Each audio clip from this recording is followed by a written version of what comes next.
Good evening, fellow Nigerians. My name is Uboh, the foremost whistleblower and anti-corruption crusader in Nigeria. Today is Thursday, July 9, 2020. Against the backdrop of what is going on currently at the EFCC, I wish to bring Nigerians up to speed regarding the shenanigans going on at the EFCC, particularly Ibrahim Magu. If you all recall, I appeared before the Senate Committee on Public Petitions on August 26, 2015.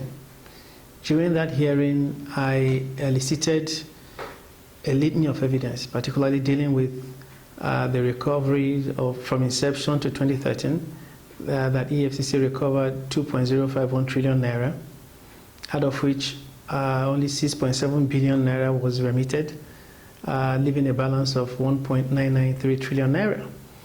Now, it's interesting to know that Nuhu Ribadu, Ibrahim Lamode, Ibrahim Magu all started the EFCC together. So, but I want to particularize the areas that involve Magu. Now, I brought out during that Senate hearing that 15 bank accounts were restrained at the old Fountain Trust Bank belonging to former Inspector General of Police Tafa Balogun, and that EFCC in its internal memo calculated the 15 accounts to be a bit over 2 billion naira. But if you pick up your calculator, you find out that it is actually over 3 billion. Now, if it's inadvertence or mistaken calculation, that mistake became a well-orchestrated and premeditated crime when EFCC transferred the money from Spring Bank, Fountain Trust Bank, actually metamorphosed into Spring Bank. When EFCC transferred the money from Spring Bank to its own bank, Access Bank, it is the same adulterated figure that was transferred. So, of course, you have a lot of properties from Tafa Balogun that EFCC diverted. I've talked about that in other videos, shares.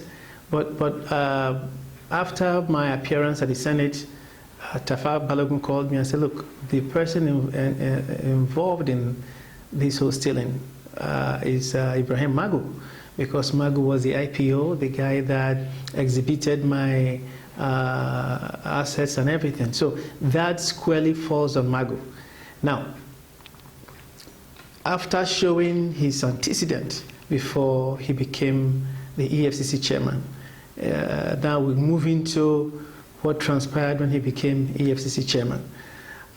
You all will recall, of course, that the former Minister of Finance, Kemi Adeosun, wrote him a letter cautioning him of the figures he was touting in the press that didn't match.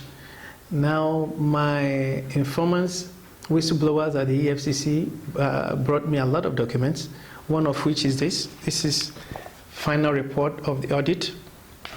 Now, putting aside the fact that all the assets here, most of the assets here cannot be accounted for.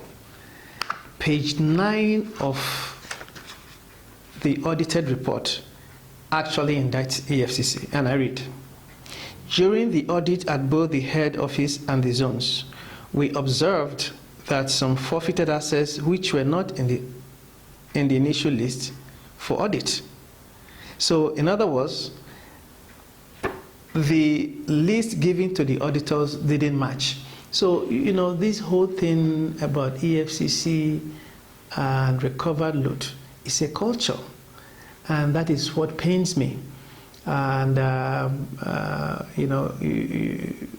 feel free to subscribe to my YouTube channel to watch more videos and actually watch the videos that will walk you through the documents so we can show you precisely what transpired. Thank you very much.